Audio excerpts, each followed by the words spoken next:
નમસ્કાર, આપ જોઈ રહ્યા છો TV9 Gujarati good morning Gujarat સાથે હું છું જગદીશ। ઉત્તર ભારતમાં થયેલી વર્ષાને પગલે રાજ્યમાં ઠંડીનો અહેસાસ થઈ રહ્યો છે। વેસ્ટર્ન ડિસ્ટર્બન્સને કારણે રાજ્યમાં જોરદાર ઠંડીનું મોજું ફરી વળ્યું છે। રાજ્યમાં સૌથી વધુ ઠંડી ડીસામાં 7.6 ડિગ્રી નોંધાઈ તો ભુજમાં 11.4 ડિગ્રી ઠંડીનો ચમકારો અનુભવાયો।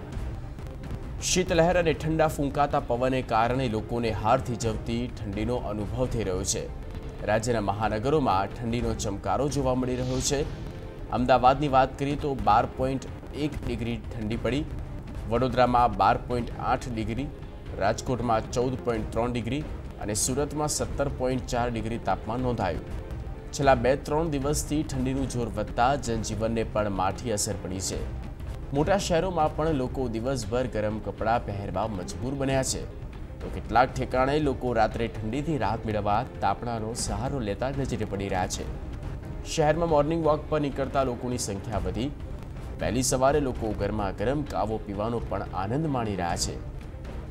રાજ્યના હવામાન વિભાગે આગામી 18 ડિસેમ્બર પછી ઠંડીમાં વધારો થવાની આગાહી કરી છે।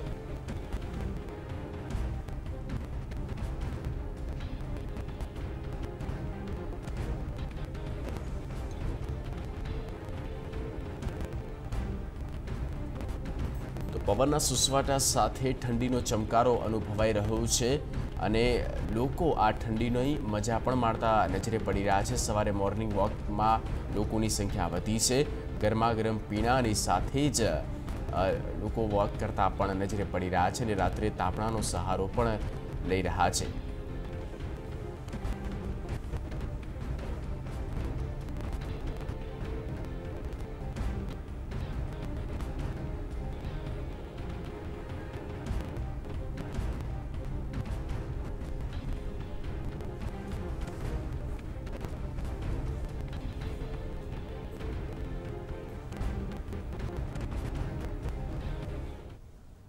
તો વધુ માહિતી સાથે જોડાઈ ગયા છે રાજકોટથી સંવાદદાતા ગૌરવ દવે અને અમદાવાદથી નયન પટેલ। નયન, અમદાવાદની વાત કરવામાં આવે તો જાણે કે શીતલહેર વર્તાવી રહી છે અને સવારથી જ ઠંડીનો ચમકારો લોકો અનુભવી રહ્યા છે। આપ જે જગ્યા પર ઉપસ્થિત છો ત્યાં માહોલ કેવો છે, લોકો સાથે વાતચીત કરવાનો પણ પ્રયત્ન કરીએ કે આખરે તેઓ કેવો અનુભવ કરી રહ્યા છે।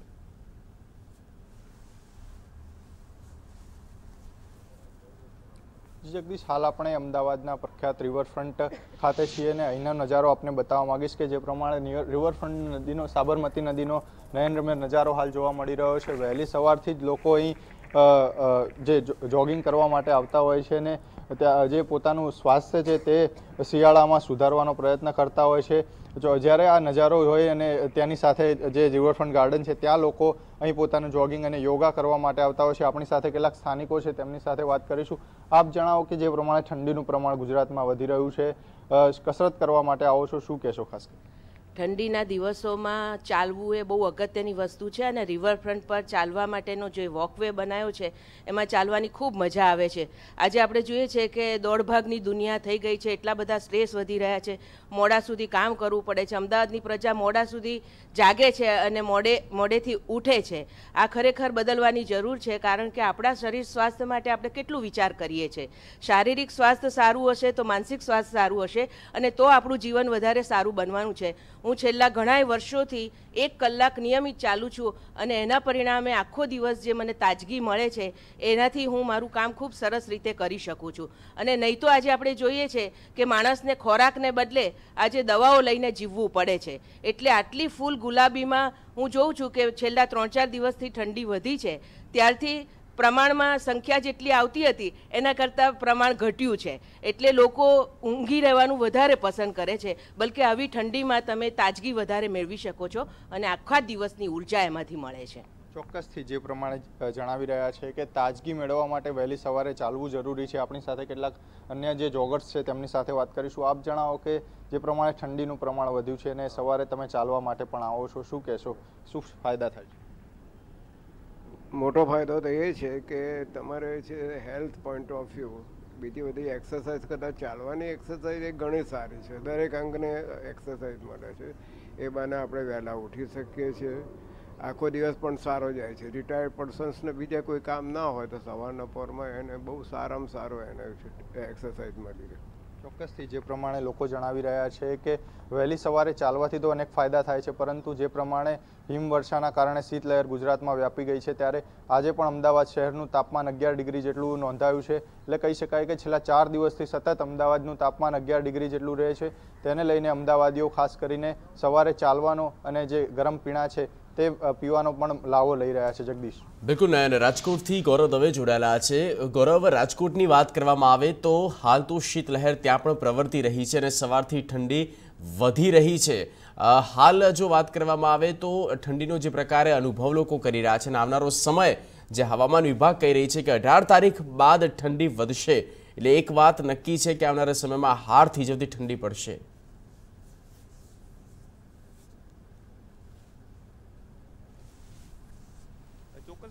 જે રીતે છેલ્લા 3 દિવસથી ઠંડીનો ચમકારો જોવા મળી રહ્યો છે, કારણ કે ઉત્તર ભારતમાં જે રીતે હિમવર્ષા થઈ અને ત્યારબાદ જે ઉત્તર ભારત તરફથી જે પવન ફૂંકાયા છે તેને કારણે ગુજરાત અને સૌરાષ્ટ્રમાં ભારે ઠંડીનો ચમકારો જોવા મળ્યો છે. આપને દ્રશ્યો બતાવવા માંગીશ કે રાજકોટ રેસકોર્સ રિંગ રોડના દ્રશ્યો છે કે આપ જોઈ શકો છો કે મોટી સંખ્યામાં જે લોકો છે તે વહેલી સવારથી જ ઠંડીના ચમકારાને કારણે જોગિંગ પર આવતા જોવા મળી રહ્યા છે. સાથે સાથે જે રીતે જે ઠંડીનો પારો જે રીતે ગગડી રહ્યો છે, છેલ્લા 2 દિવસમાં 4 ડિગ્રી જેટલો જે પારો ગગડ્યો હતો, તેને કારણે લોકો ક્યાંક ને ક્યાંક સ્વેટર અને ટોપી જેવા જે ગરમ વસ્ત્રો છે તેનો સહારો લઈ રહ્યા છે. આપણી સાથે કેટલાક સિનિયર સિટીઝનો છે જે જોગિંગ માટે આવતા હોય છે, તેમની સાથે વાત કરશું. આપને પૂછવા માંગીશ કે જે રીતે ઠંડીનો ચમકારો જોવા મળી રહ્યો છે, કેવો અહેસાસ થઈ રહ્યો છે? બહુ રોમાંચ અનુભવીએ છીએ અમે. જનરલી આપણે 12 મહિનામાંથી 8 મહિના તો ગરમીનો જ અનુભવ થતો હોય, ઠંડીના દિવસો માણવાનું ઘણું ઓછું હોય છે, એટલે ઘણો રોમાંચિત થાય છે અને હજી વધારે ઠંડી પડે એવી અપેક્ષા છે કે હજી વધારે ઠંડી પડે. આપને પૂછવા માંગીશ કે જે રીતે ઠંડી જોવા મળી રહી છે, હજી 18 તારીખથી જે ઠંડીમાં પણ ક્યાંક ને ક્યાંક ઘટાડો થશે, એટલે ઠંડી સૌથી વધારે રાજકોટ અને સૌરાષ્ટ્ર તરફ પડવાની શક્યતાઓ હવામાન વિભાગે વ્યક્ત કરી છે. કઈ રીતે જે સૂપ હોય છે, કાવા પીવાનું જે ચલણ છે રાજકોટમાં, કેવી મજા માણી રહ્યા છો? એમાં અમે લોકો તો છેલ્લા 30 વર્ષથી ચાલીએ છીએ અને સૂપ ને કાવો ને જે લોકો બધા હવે ગરમ ગરમ બધું મળે છે, તો એ ઠંડીને હિસાબે એમાં વધારે લોકો એમાં જોઈન્ટ થાય છે. અને ગમે તેવી ઠંડી હોય કે વરસાદ હોય કે ઉનાળો હોય, અમે તો રેગ્યુલર ચાલીએ જ છીએ. 6:30 વાગે અમે ચાલુ કરી દઈએ છીએ. અમારું ગ્રુપ છે આખું 10-12 જણા, પણ અમારે એમાં કોઈ દી અમે ગેપ નથી પાડતા. દિવાળી હોય ક્યાંક જે આખું ગ્રુપ ચાલતું હોય છે. કાકા, આપને પૂછવા માંગીશ, કેવો ઠંડીનો અહેસાસ થઈ રહ્યો છે અને ગરમ વસ્ત્રો પહેરવાની જરૂર પડી છે? બસ અત્યારે ખૂબ જ ઠંડીના કારણે એમ કે ઠંડા વસ્ત્રો પહેરી અને વોકિંગ કરીએ છીએ સવારે 6:30 થી 8 વાગ્યા સુધી રેગ્યુલર, અને ખૂબ જ મોસમની અંદર અત્યારે મજા આવે છે ચાલવાની. તેમજ એમ બસ ચોક્કસ ક્યાંક ને ક્યાંક જે ઠંડીનો ચમકારો જોવા મળી રહ્યો છે, તેને કારણે લોકો પણ મોટી સંખ્યામાં વહેલી સવારે જોગિંગ માટે નીકળતા હોય છે. હું આપને દ્રશ્યો બતાવવા માંગીશ કે જે રીતે મહિલાઓ હોય, યુવતીઓ હોય, તમામ લોકો જોગિંગ માટે આવી રહ્યા છે. સૌથી મહત્વની વાત એ છે કે રાજકોટમાં વહેલી સવારે જ્યારે લોકો જોગિંગ માટે નીકળતા હોય છે, ત્યારે અલગ અલગ જે સૂપ હોય છે તે લોકો પીવાનું પસંદ કરતા હોય છે. હું આપને જે દ્રશ્યો છે તે આપને દ્રશ્યો બતાવવા માંગીશ કે જે રીતે લોકો જે અલગ અલગ કાવો હોય છે, અલગ અલગ કઠોળના સૂપ હોય છે, ફુદીના સૂપ હોય છે, તમામ સૂપ પીવા માટે અહીં લોકો આવતા હોય છે. આપણી સાથે ભાઈ છે, પૂછવાનો પ્રયાસ કરું. આપ ઠંડી જે રીતે પડી રહી છે, સૂપ પીવા માટે આવ્યા છો, કયા પ્રકારનું સૂપ પીધું છે? અમે સૂપ કઠોળમાં તો ઘણા બધા અલગ અલગ પ્રકારના સૂપ છે. આમાં ટમેટો સૂપ છે વિથ કઠોળ છે, અને અલગ અલગ કઠોળ પણ અહીંયા અવેલેબલ છે. અને ખાસ કરીને આમની જે સૂપ છે એની ખાસ અલગ જ ક્વોલિટી હોય છે, અને સવારમાં લોકો આ સૂપનો અલગ માહોલ માણે છે. આપણી સાથે અન્ય લોકો છે. આપને પૂછવા માંગીશ કે જે રીતે સૂપની મજા છે શિયાળામાં લોકો લેતા હોય છે, કઈ રીતનો સૂપ છે અને કેવી મજા આવી રહી છે? હું પણ અત્યારે મિક્સ કઠોળ જ લઉં છું, પણ રોજ આવતો હોઉં છું તો રોજ અલગ અલગ પ્રકારના હું સૂપ લેતો હોઉં છું. ધારો કે દૂધીનો સૂપ છે કે આમળાનો સૂપ છે, એટલે સવારમાં થોડા વહેલા આવી થોડી એક્સરસાઇઝ કરીને પછી સૂપ અમે લેતા હોઈએ છીએ, તો શરીરના ફિટનેસ માટે પણ ઘણું સારું છે. અને જે સૂપ ભાઈ વેચે છે તો નેચરલ એમનો સૂપ હોય છે, એમાં કોઈ મિક્સિંગ કે કોઈ એસન્સ હોતું નથી.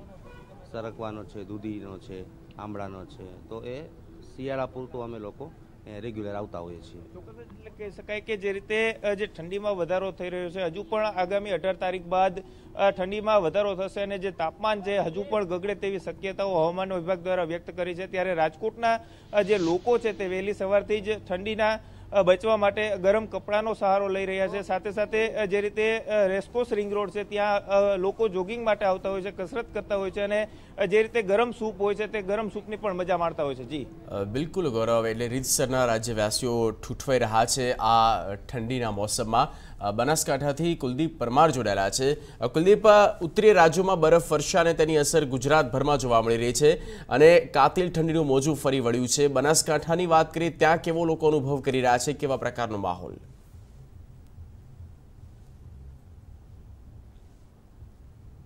પ્રકારે ઉત્તર ગુજરાતની વાત કરવામાં આવે અને ખાસ કરીને બનાસકાંઠા જિલ્લાની વાત કરવામાં આવે તો ડીસા એ સૌથી ઠંડુ શહેર છે. કારણ એ છે કે ડીસામાં મોટા પ્રમાણમાં બટાકાનું વાવેતર થાય છે. ખાસ કરીને જે પ્રકારે ઉત્તર ગુજરાતની વાત કરવામાં આવે તો રાજસ્થાનને અડીને આવેલો આ પ્રદેશ હોવાથી અહીં ઠંડીનું પ્રમાણ વધુ રહે છે. ખાસ કરીને માઉન્ટ આબુની વાત કરવામાં આવે તો ગઈકાલે પણ માઉન્ટ આબુમાં -2 ડિગ્રી જેટલું તાપમાન રહ્યું હતું અને તેના જ કારણે જે ઉત્તરી ગુજરાતના જે પ્રદેશો છે, ખાસ કરીને ડીસા, પાલનપુર અને રાજસ્થાનને અડીને જે પ્રદેશ આવેલો છે તે તમામ પ્રદેશમાં અત્યારે ઠંડીનું મોજું ફરી વળ્યું છે. ખાસ કરીને ડીસાની વાત કરવામાં આવે તો ડીસામાં મબલક બટાકાનું વાવેતર થાય છે અને આ બટાકાના વાવેતર માટે જે ઠંડી હોવી જોઈએ તે પૂરતા પ્રમાણમાં હોવી જોઈએ અને તેનું જ કારણ છે કે બટાકાના વાવેતર બાદ પણ અત્યારે પુષ્કળ ઠંડી પડી રહી છે અને ખેડૂતો આનંદ અનુભવી રહ્યા છે. કારણ કે જેટલી ઠંડી વધુ પડશે તેટલો બટાકાનો પાક સારો થશે. અત્યારની વાત કરવામાં આવે, ખેડૂતો તો રાજી થઈ રહ્યા છે, પરંતુ સામાન્ય લોકોની વાત કરવામાં આવે તો સામાન્ય લોકો અત્યારે ઠંડીથી ઠૂઠવાઈ રહ્યા છે. ખાસ કરીને જે પ્રકારે ઉત્તર ભારતમાં બરફવર્ષા થઈ છે અને તેનું પરિણામ છે કે અત્યારે ખાસ કરીને બનાસકાંઠા જિલ્લા અને ઉત્તર ગુજરાતની વાત કરવામાં આવે તો ઠંડીનું મોજું ફરી વળી રહ્યું છે. લોકો ઠૂઠવાયા છે. અત્યારે ગરમ કપડાં અને ગરમ વસ્તુઓનો સેવન કરી અને તેઓ અત્યારે ઠંડીથી રાહત મેળવવાનો પ્રયત્ન કરે છે. એટલે કે કહી શકાય કે જે પ્રકારે ઉત્તર ગુજરાતમાં અને ખાસ કરીને ઉત્તર ભારતમાં બરફવર્ષા થઈ તેનું પરિણામ ચોક્કસથી બનાસકાંઠા જિલ્લામાં અને ઉત્તર ગુજરાતમાં દેખી શકાય છે અને તેનું જ કારણ છે કે અત્યારે ઠંડીનું પ્રમાણ એટલું વધ્યું છે કે લોકોનું જનજીવન અસ્તવ્યસ્ત ચોક્કસ થયું છે, પરંતુ તેમ છતાં લોકો વહેલી સવારે જે જ્યુસ હોય તે અને જોગિંગ કરવા માટે આવી રહ્યા છે. કહી શકાય કે હજુ પણ ઠંડીનું પ્રમાણ યથાવત રહે તેવી શક્યતા છે અને તેનું જ કારણ છે કે લોકો અત્યારે ઠંડીથી રાહત મેળવવા અવનવા પ્રયત્નો કરી રહ્યા છે. જગદીશ. બિલકુલ કુલદીપ, ગૌરવ, આભાર સમગ્ર માહિતી અને તમામ માહોલથી અવગત કર્યા બદલ. તો સતત ઠંડી અને સુસવાટાથી લઈને શીત લહેર પ્રવર્તી રહી છે. હજુ પણ ઠંડીનું આ જોર વધે તેવી શક્યતાઓ છે.